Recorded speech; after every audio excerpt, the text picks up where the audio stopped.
আসসালামু আলাইকুম। আজকে আমি আপনাদের সামনে অন্য একটি টপিক নিয়ে আসলাম যে আমরা কিন্তু অনেকেই কেমিক্যাল পিলিং এর নাম শুনেছি অথবা কেমিক্যাল পিলিং করিয়ে থাকি। কেমিক্যাল পিলিং এর সবথেকে জনপ্রিয় ব্যাপার হচ্ছে যে এটা ব্রণের ক্ষেত্রে কাজ করে ভালো এবং একই সঙ্গে এটা মেস্টাতেও ভালো কাজ করে। তো আজকে আমি অন্য একটা ইন্ডিকেশন বা কারণ নিয়ে আলোচনা করব। আমাদের অনেকেই কিন্তু বিভিন্ন সময়, যেমন এখন শীতের সময় বাইরে ঘুরতে যান, সেটা কক্সবাজার বলেন, কুয়াকাটা বলেন, দেশের বাইরে ঘুরতে যান, বা অনেকে বিভিন্ন কারণে রোদে দীর্ঘ সময় আউটডোর অ্যাক্টিভিটিতে থাকা লাগে, যার ফলে এক ধরনের মুখের মধ্যে কালো কালো ছোপ পড়ে যায়, কারো দেখা যায় মুখের মধ্যে সাদা সাদা ছোপ পড়ে যায়, বা মুখে বিভিন্ন ধরনের র্যাশ দেখা যায়, কারো এরকম চামড়া উঠতে থাকে। এই সবগুলা কিন্তু আসলে এক ধরনের সানবার্ন, বা আমরা এটাকে বলতে পারি ফটো এজিং বা ফটোডার্মাটাইটিস, বিভিন্ন ধরনের সূর্যের আলোজনিত বিভিন্ন সাইড ইফেক্টের কারণে এই ধরনের রোগ হয়ে থাকে।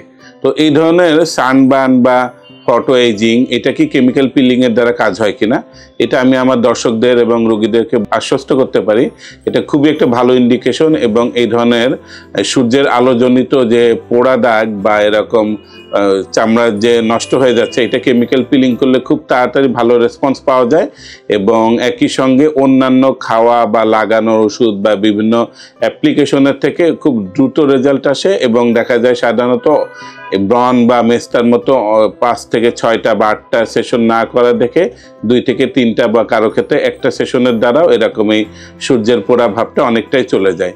এই জন্য যে যখন আমার পরামর্শ হলো যে যেখানেই থাকেন না কেন, তাদের এরকম যখন ফটো বার্ন হয়ে যাবে বা এরকম সূর্যের আলোজনিত এরকম চেঞ্জ চলে আসবে, তখন নিকটস্থ ডাক্তারকে দেখিয়ে একটা কেমিক্যাল পিলিং করে ফেলবেন, যার ফলে সহজেই দেখা যাবে যে ভালো হয়ে যাচ্ছে। এরকম আরো ভিডিওর জন্য আমার পেজে সঙ্গে থাকবেন। ধন্যবাদ।